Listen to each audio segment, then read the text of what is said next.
What's going on, everybody? Welcome back to Blitz the Books. Happy week 11. Happy Wednesday. How's it going, Mike?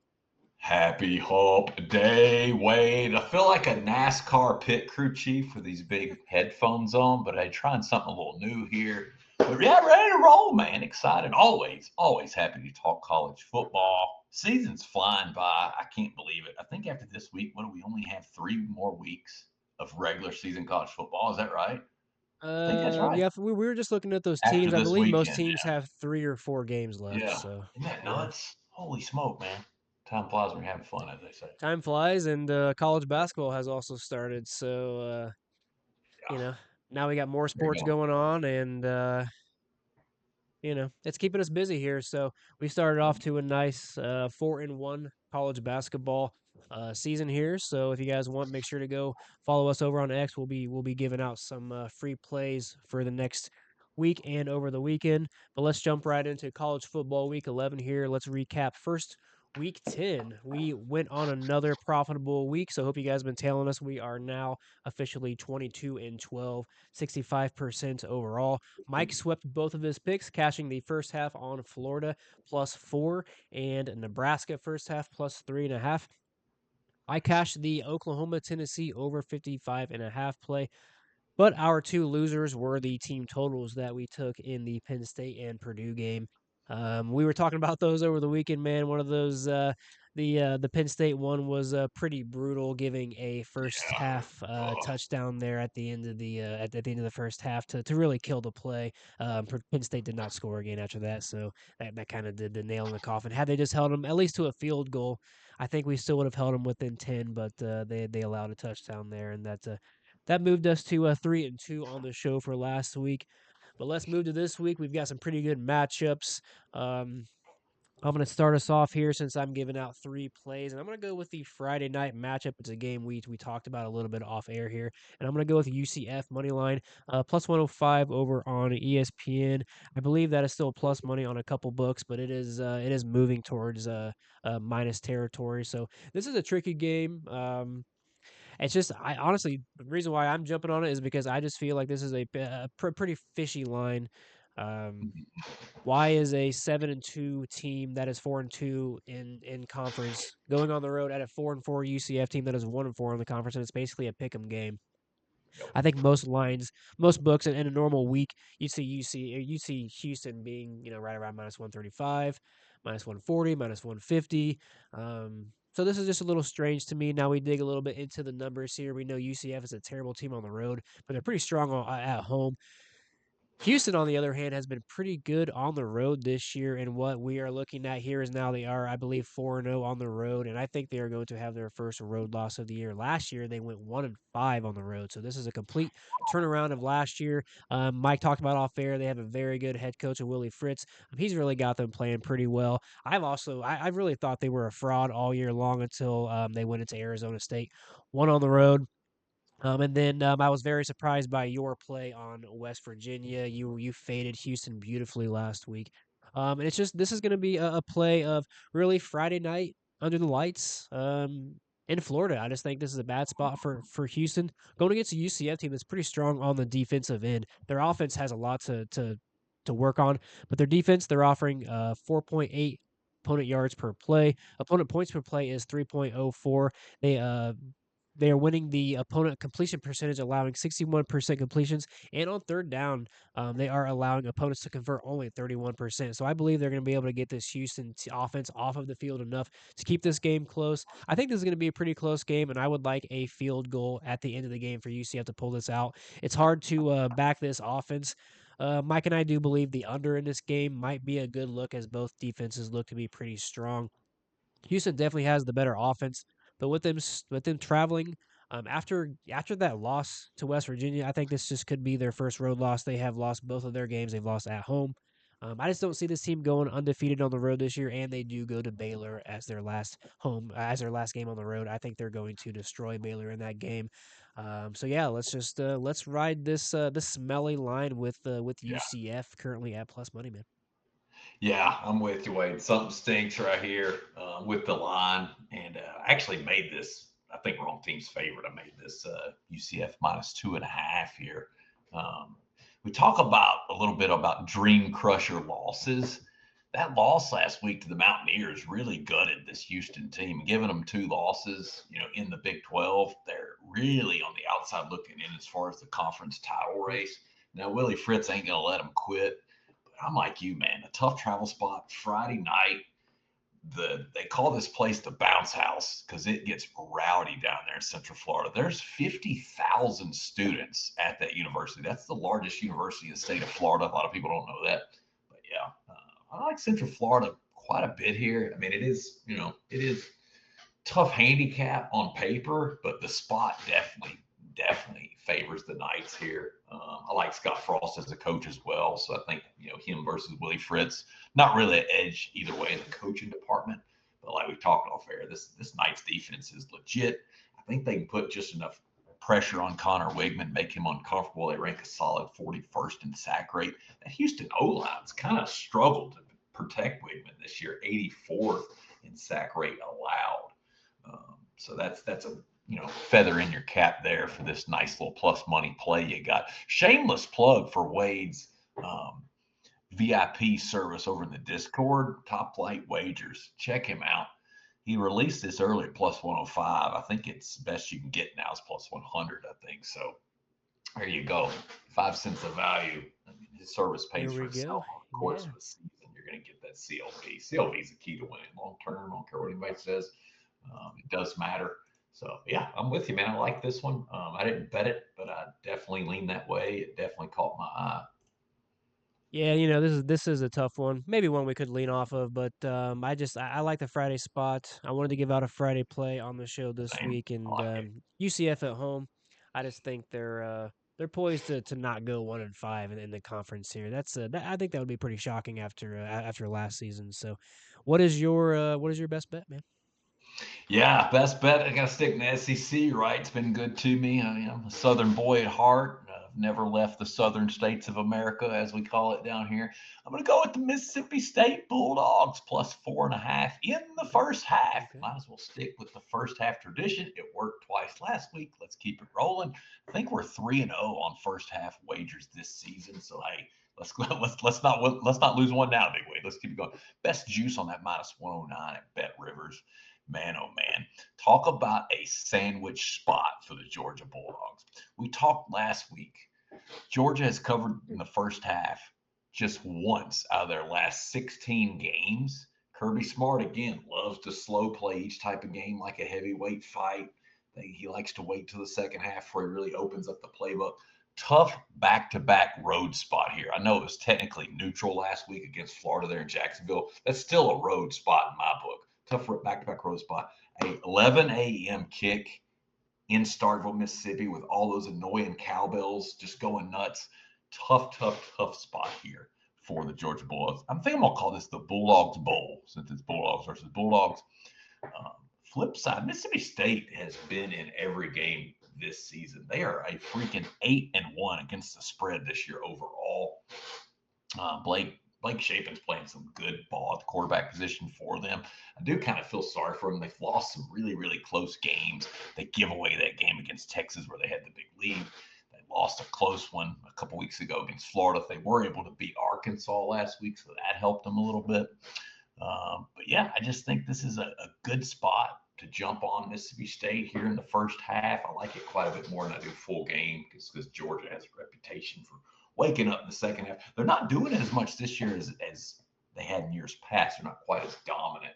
But yeah, getting that plus 4.5 first half, like it quite a bit. A lot of edges here. It's funny if you look at certain sites out there that'll give you power ratings as far as for a first half of a team. I would actually make Mississippi State a small favorite in the first half.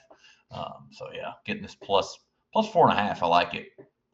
Pretty keen on this side, big Wade. What do you think? I'm loving it because I really like the full game here at +8. You can get up to +10 at pretty good value here. So I'm also looking at this first half line with you now because whenever I'm liking a full game and you're locked in on the first half, it's usually a winner. So data all sits pretty. I can't believe, like you said off air, that Georgia is looking at what 1-15, 1-16 in the last Yeah. 16 games, first half. So Got to keep riding it, and this is the perfect spot too because Mississippi State's looking pretty strong, and I like I think they learned a little lesson at Texas A&M, so Mhm. I don't see them getting Yeah, blown out again in this spot. Georgia's not that team anymore, so no, I like that a lot. appreciate it, man. How about you? What's play number 2 for top Yeah, flight weight, baby? we are getting our money back from last week. It's another I scary like one, but scary. I got to I do like it. I got to do it. I I want to like be on the scary. edge of my seat. We're going Purdue team total under 9.5. Got that for -125 over at Bet Rivers. It's a lot more expensive other books. I don't mind going down to 7.5. Two of the last, uh, last two straight games against Purdue, Ohio State has won 45-0 and 41-7. Two of the last three games at Lafayette, they have allowed Purdue to score 7-0. Whew. This one burned last week, but I'm not sure Purdue's got the offense and the running backs to make this happen. Penn State's obviously still has obviously a really good offensive line, really good playmakers, and they were able to capitalize on a couple of Ohio State's mistakes. One, I don't think Ohio State's going to make many mistakes in this game, and two, I just think they even when they get to the point where it's probably going to be third stringers against second stringers in the second half, I still think the third stringers are going to be able to outdo the second stringers on Purdue. And in the time of NIL, as we talked about off air, um, I just don't think I think there's less room for blowouts and Yep. upset losses. Um, Hmm.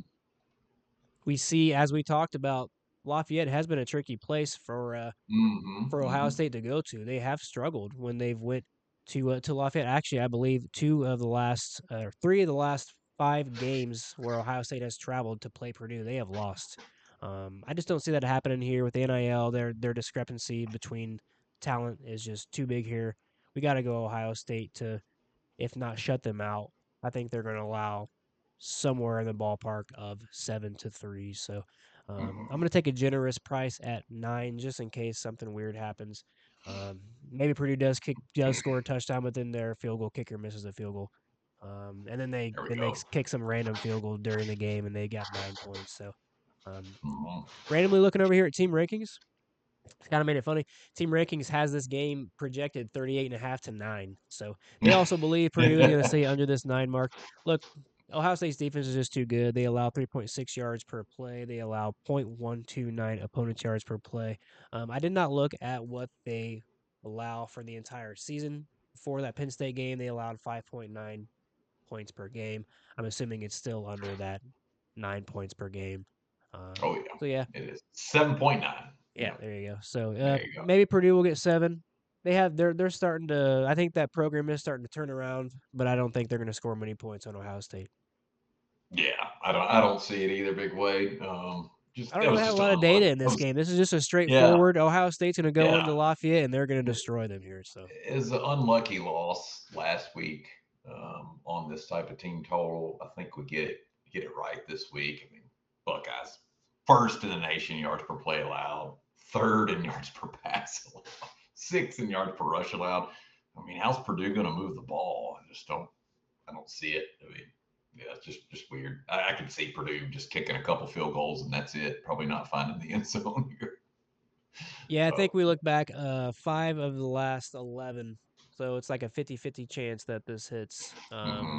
when they go to Purdue. So Another reason to like this play, if you check out Ohio State, one of the best in the country, time of possession, 17th. Is really good. So that means they do a lot of long, drawn out drives. So Purdue may not have many possessions at all in this game. So they're just not going to have a lot of opportunities to score. I mean, yeah, I just don't.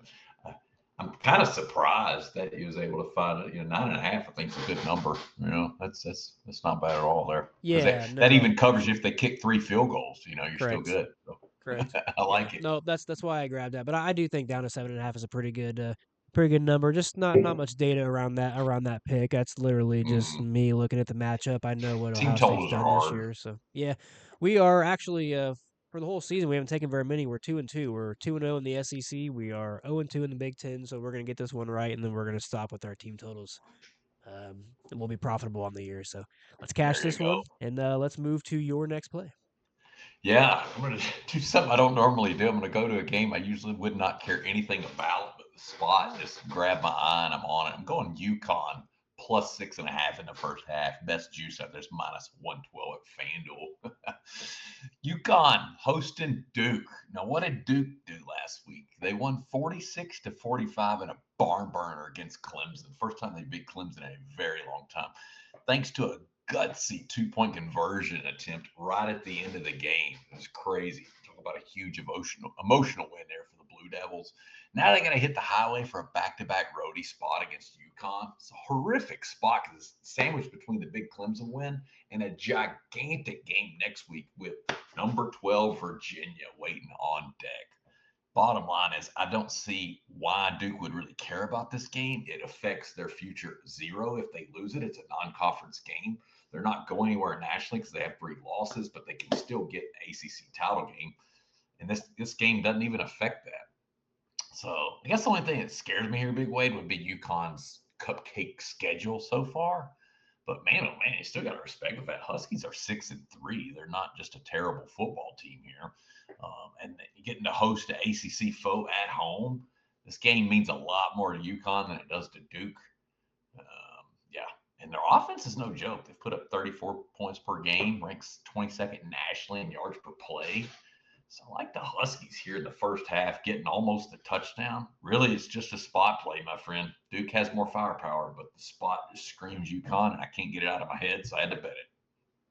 No, I think it's a really good spot. Yeah, we briefly talked about this one off air. I was not expecting you to throw this one out there, so this is a Me pretty good neither. look. Yeah, I agree. Yeah, this is you're good at finding these first halves, and I think this is one that I'm gonna be locking in with you. Let's do it. Big spot next week for them. So coming off a Yeah. big spot too. So this is a Mm-hmm. nice little sandwich, we like to call it. Sandwich. Making a Sandwich, sandwich, little baby. Yeah, yeah. sandwich. Little sandwich. Yeah. All right, bring us home, Big Wade. What do you got for the fifth and final play of the show here? Yeah, this one's a little scary, but we're gonna pull it here. We're gonna go Miami Hurricanes Yeah. Yeah. minus 27.5. All right. All Get right. that minus 113 over on ProfitX. Nice. I think this is just a spot, man. We're looking at a home team of Miami of Ohio. They're coming off that loss to SMU last week. We talked a little bit off air that we're not sure if Miami's going to have a chance to make it in the playoffs. Currently, they're outside looking in. Mm-hmm. They're also outside looking in the ACC championship game. So, what do they really have left to play for? We ask ourselves. I still think they got a little bit left to play for. They just need everybody else in front of them to trip up. They've got about 4 or 5 teams in front of them in the ACC. They do need to get themselves into the ACC championship somehow so that they can win that game. They win that game, I believe. They'll be in the playoffs. Neither one of us are believers in Virginia, so they do have an outside chance looking in, but they absolutely have to win this game, and I do think they're going to win this game by margin here. If you look back at their home games this season, they've allowed 3, 12, 7, and 7. They allowed 12 to a pretty good USF team that was ranked practically all year long, and then they allowed 7 to a now Florida team that we know is a little bit more down, but still that was a pretty good defensive effort for them in that game. They just have a really good defense, and they're going against a Syracuse team who's just falling flat on their face. We were on Syracuse last week against UNC, and they allowed 28 points at home. Now they got to go on the road. I'm not sure if Syracuse is going to reach 10. I think they might be able to reach 10, but I think that's going to be the limit. Where I think Mm-hmm. Miami is going to at least go to 35.5, if not more, up to 40. I think they can probably reach 40 points here. I think Syracuse is going to struggle to score. I just don't see how it's going to be possible here. Miami's got a 4.5 opponent's yards per play, 2.61 opponent points per play. They allow a 58% completion percentage. They allow an incredible 30% on opponent third down conversions. So, I'm just not sure how Syracuse is going to move the ball, how they're going to get first downs, how they're going to score. And then offensively, Miami still averages 5.6 yards per play, 4.436 points per play. So I just think overall, they're just going to outmuster them. They're probably going to win the first half. We looked at the first half margin was 17.5. I think that's probably a good. Mm-hmm. They're probably going to win the first half right around 17 points, 18 points, and then second half, I think they're just going to pull away.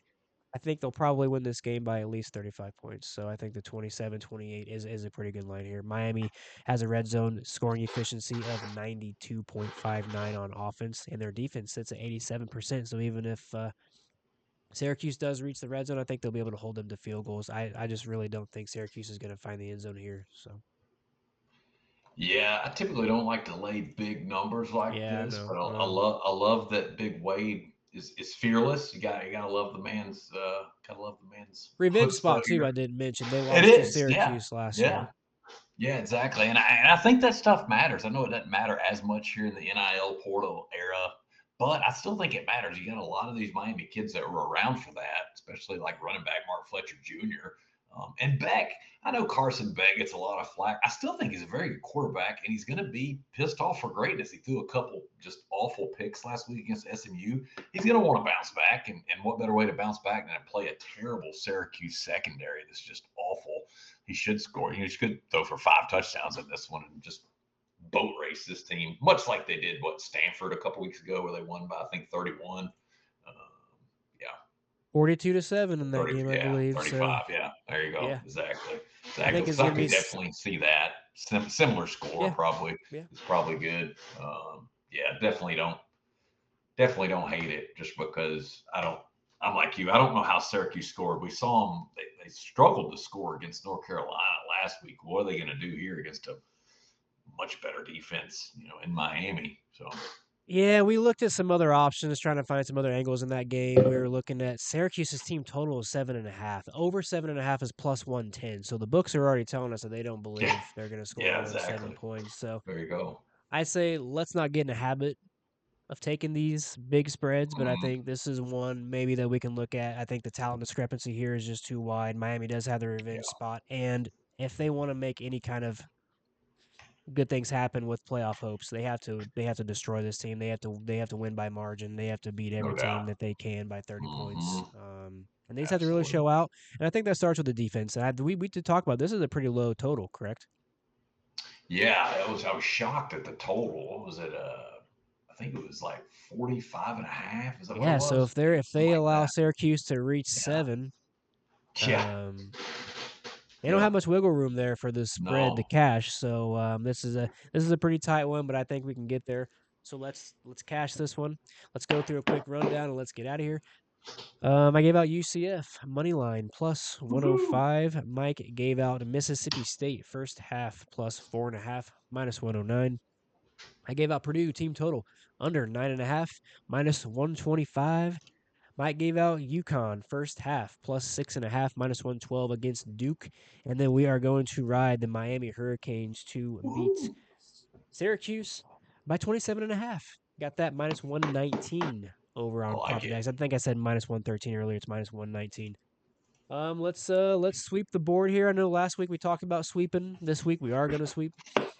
Let's hopefully I can get a little bit better as I am currently under the weather, as you might hear in my voice. But He's he's playing hurt today. Playing I am hurt. playing You a got to little hurt, but you admire it. know what? That's right. We're gonna You cash got to. these. We're gonna stay hot in college basketball. We're gonna stay hot in the NBA, which we've been really hot at. So make sure you guys come and check all of the descriptions and our links in bio to both of our services. Mike, you got anything left to say before I know we're gonna come on? We'll do an NFL show either tomorrow or Friday, but right now it's all college football, baby. Yeah. All college football, baby. Just can't wait. Another big weekend up is upon us. Big wait. Wednesday's pretty much done. Appreciate y'all watching as always. Let's stay hot, baby. Yeah. 65% winning percentage. That. Ooh, baby. Let's keep on going. Let's Let's keep keep going. cooking. Have a good one, guys.